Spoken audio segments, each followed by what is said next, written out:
that is in belt drive 3. First of all, I'd like to consider slip of the belt and the effect of it on the drive and speed. Observe one very important thing here. The power is transmitted from driver pulley to the driven pulley. Remember, the rotation here is clockwise, and the power trans this pulley will pull the here and try to push it. But remember, belt is not a rigid thing and you can't push it. When you try to push it like this, you can only pull it, and therefore in every belt drive, this side where it is being pulled will be tight and the opposite side will be slack. One is the tight side, another one is the slack. Important thing. Also, this slack side is having very tension and this is having too much of tension. Due to this, instead of making this pulley to rotate, portion of the belt will simply slide the pulley from slack side to tight side. So due to this, the speed of this pulley reduces slightly. That is discussed effect of slip. If the driving pulley is rotating at 100 rpm, say, and the driven pulley is 200 rpm, assuming 1/2 of the diameter compared to this, when this is running at 100 rpm, this will be running at 200 rpm. It is supposed to run at 200 rpm when there is no slip of the belt. Then due to say 5% slip, the driven, look at this, a very important one, 200 minus % of 200. 5% of 200 is 10. So 200 is actual rotation supposed to be by calculation, but due to slip 10% at 5% is reduced. 5% of 200 is 10, and therefore it runs at 190 rpm only. Therefore, the effect of this particular slip of the belt is to make it inefficient. That means all the power that is supposed to be transmitted from driver pulley to the driven pulley not transferred 100% because of the slip. Of course, the slip is normally limited to 5%. I'll tell you the method of avoiding this thing, etc. in the next slide, etc. Now observe, this happens even in crossed belt drive also. Always there is one tight side, one slack side. Normally when you decide the rotation, you have to see that when the drive is vertical like this, the upper portion becomes the slack side rather than the lower portion. If you change the direction of pulleys, then this will be tight side and this will become slack side, which should not be done, because when this becomes the slack side, the angle of flap will increase here and increase there. So to certain extent friction increases and power transmission is more efficient. Whereas if you make this tight side and this slack side by changing the direction in the reverse way, then when it sags here, angle of flap is reduced here and reduced here. Further reduction of efficiency will be there. So you have to decide the rotation in such a way that the upper portion becomes the slack side rather than the lower portion. Next, we will consider one of the important use of jockey pulley. This jockey pulley, first of all, will be forced against the slack side of the belt. What will it do? It will increase the angle of flap and reduce the slip. Two things it will simultaneously do. If it increases the angle of flap, the efficiency of drive increases. If it reduces the slip, again the efficiency increases. So use of jockey pulley is extremely important. The jockey pulley will not take away or give any power. It will be simply rotating. It is also called as idler pulley. It is having its own axis, and as I've already mentioned, there is no power transmission to the pulley or from the pulley. This is the driver pulley and this is the driven pulley. This is idler pulley or jockey pulley, which is used for many purposes. One is to reduce this slackiness of the belt, other is to increase the angle of flap. Look at this. Yet another parameter is creep in belts. So we know that already this side will be slack side and this side will be tight side. Creep is the elongation of the belt due to the long usage of the belt. Immediately in the first case, no, it will not happen. After several usage or months of usage, total length of the belt itself will increase. So the slack side will become more and the tight side of course will be the same. As a result, slip will be more. So there are several methods of reducing or avoiding the effect of creep. There are 4 methods we are going to discuss. One is by increasing the center to center distance. Of course, there will be a small provision either here in this or in the drive shaft to adjust the center distance between the drive and driven pulley. If the belt length increases, there will be a small increase in center distance which will compensate. But remember, there is a limit for that. In certain kind of belts which are having end, remember this is endless belt, which are having end joint, there will be a small provision of readjust the length.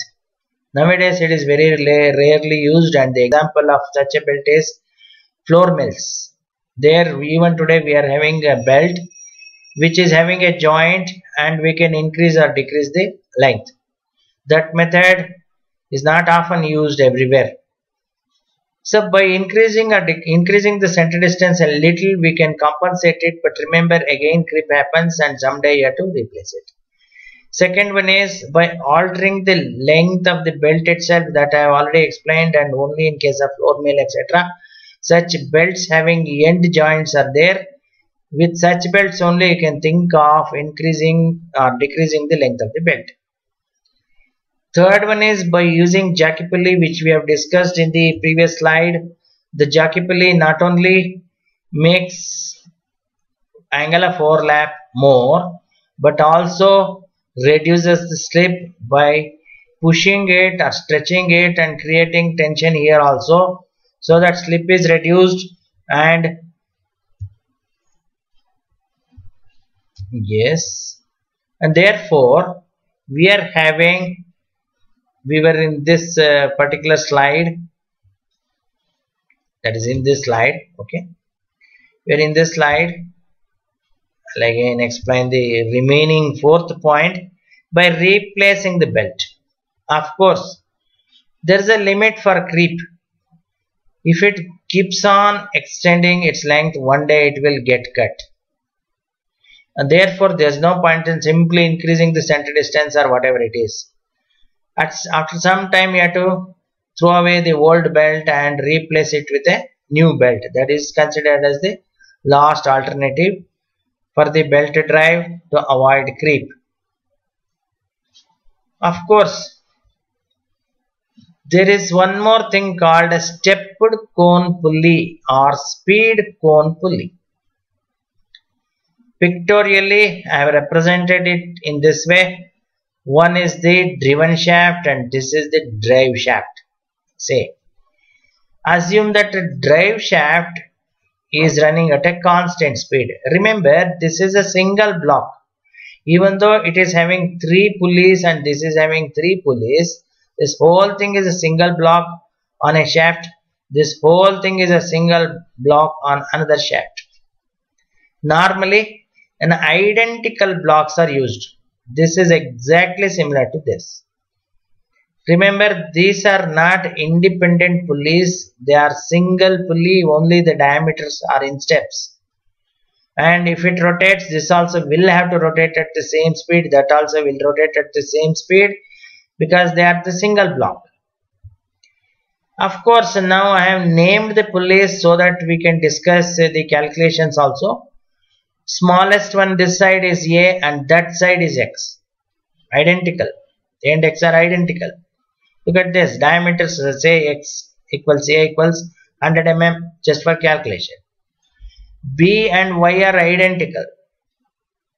That means diameter, say 200 mm. C and Z are identical. Diameter, say 300 mm. This is the driver pulley and that is the driven pulley. This is the drive shaft and that is the driven shaft. Now we will consider first case where the belt is on X and C. C is much bigger, X is much smaller. We will see how it works. This is again the thing showing that C and X are having the belt on them. That means these two are paired now. This is the drive shaft always running at 300 rpm in this example, and the driven shaft calculation we have to do. Of course, this is also C. Now diameter of C into the speed of C must be equal to diameter of X into the speed of X. That means 300 is this diameter, 300 is the speed, that must be equal to 100 the diameter of that one into speed of X. Solution comes as 900 rpm. That means when this is 300 rpm, this is 1/3 in diameter, obviously it will be running at 900 rpm.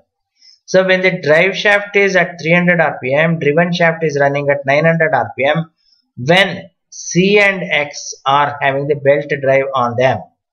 So this is one speed of 900 we are getting on the driven shaft for a 300 rpm of the drive shaft. Look at the second arrangement where the belt is on B and Y. Of course, dB equals dy means they are having same diameter of 200 mm. And therefore, no calculation is required. The RPM also must be same. When this is running at 300, that also will run at 300. That means now the driven shaft runs at 300 RPM. Earlier it was running at 900 RPM. Now it is running at 300 RPM. Now let us calculate what will happen when belt is shifted to A and Z. That is this arrangement. Belt is now shifted to A and Z. Remember the same calculation, dA into NA equals dZ into NZ. dA is smaller, that is 100 mm. Speed is 300, it is always 300. And then 300 is the diameter of the Z and NZ must be the speed. On calculation I get 100 rpm. Hence the driven shaft will be running now at 100 rpm. So this initially was running at 900, then when it is here 300, now it is 100. That means for the same speed of the other block pulley which is connected to the motor running say at 300 rpm, we are getting 3 speeds of the driven shaft just by this arrangement. We are simply shifting the belt. Remember, same length of the belt is going to fit on all these 3 because it has been selected in such a way that B is identical with Y, C is identical with X and A is identical with Z, and the center distance is constant. Therefore, the same length of the belt can be shifted here and there, getting 3 speeds of 900, 300 and 100 rpm. So stepped cone pulleys are used to get different speeds of the driven shaft for the same speed of the drive shaft. That has been written here. By this arrangement we get the driven shaft speeds of 900, 300 and 100 rpm for the same speed of 300 rpm from the driver shaft driver pulley. The fourth one, fast and loose pulley concept. Of course, this is an earlier concept. Now we can do everything with the motor itself. Motor is sophisticated now. Anyway, I'll explain this concept which is there in your syllabus. This is the driving shaft connected to the motor. Look at the width of the pulley. It's having a large width. Belt is running and there are 2 pulleys on the driven shaft. One is fast means it is not running fast, not that way. It has been fastened to the shaft, and when the shaft rotates, this rotates, or when this rotates, shaft has to rotate. Loose pulley is opposite of that one. This is not fitted to the shaft. There is a bearing. This loose pulley can be rotating freely even when the shaft is not rotating, or vice versa. When the pulley is rotating, shaft need not rotate, or when the shaft is rotating, pulley need not rotate, because there is a bearing and it is not fixed. That is why it is called as loose pulley. This arrangement was used in olden days, especially to keep the motor running instead of switching on and off the motor, but to stop the machine. Assume that a machine is connected to the driven shaft, like some lathe or whatever it is. Motor is running, and when you shift this to fast pulley, the machine will run, because when the pulley runs, shaft also runs. It is fixed, fastened to the shaft. When you want to stop the machine temporarily without stopping the motor, then shift the belt from fast pulley to loose pulley. When you shift it, motor will run, belt will run, loose pulley will run, but the shaft will not run, and hence the machine will not run. So this is the purpose of fast and loose pulley. By shifting the belt from fast to loose pulley, we can switch off the machine temporarily. Similarly, when you push the belt from loose pulley to fast pulley, again you make the machine run without switching off of the motor or whatever it is. So this is the end portion of your syllabus as far as the belt drives are concerned. Go through all the videos, and if you get any doubt, send it through. And finally, thank you. Remember, once again, in my future videos, I'll start with gear drives and the remaining chapter of your syllabus. Thank you.